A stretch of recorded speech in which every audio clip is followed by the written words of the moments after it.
Some of the reasons why I do what I do is because I find that I'm looking for impact, and I absolutely love storytelling. And I've found that, especially through documentary filmmaking, it's a really great way to spread that message across so many people. And I get my own creative freedom. I get to show it off in a way that I feel is best and tells a story to the best of my ability.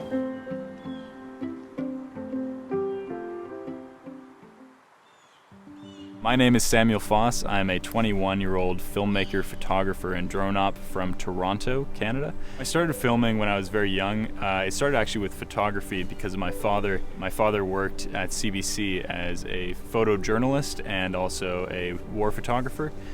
Cameras were all around the house, so I started taking photos a lot, and then all of a sudden I realized, well, I really want to tell stories, and I would make little videos with my friends and my neighbors, and they were really dumb and really awful actually. But that started me into video, and I realized, hey, maybe I can start doing this a bit more professionally. So that's where it started.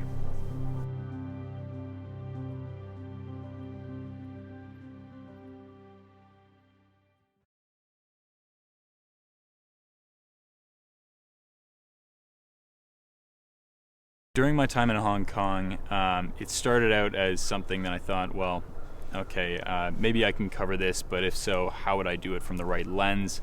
But then I started talking to the people there. A lot of the students were my age. These people are just students like us, but they're having to fight every single day, and I thought, how can I cover that in a way that is respectful and proper, and so I talked with them, and I did a couple shoots for a couple days during the height of the protests, so when it got very, very serious, and we were running through the protests essentially. I was filming and taking photos. So I had two cameras, one on my neck, one on my hip. And we were running through, and then all of a sudden I see the police are coming, and they're coming in this huge barricade, and there's screaming and there's yelling, and they're firing tear gas from the tops of the buildings. And you can barely breathe and you can barely see, but all of a sudden there is this man, and he's sitting in the street, and he is sitting down cross-legged with his back turned away from the police, and he's just smoking a cigarette, and it was the ultimate act of defiance when everything, this whole war zone was going on, and I ended up using it for the poster of the little doc piece that I did. So yeah, it was a pretty incredible moment to capture.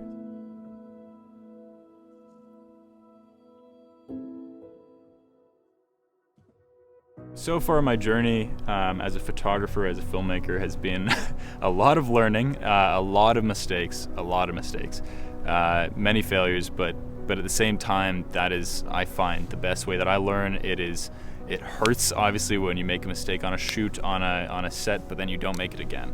And it's been rough at times, but I've loved every second of it. Once again, it hasn't felt like work at all to me. And so I'm definitely going to be continuing this for a long time.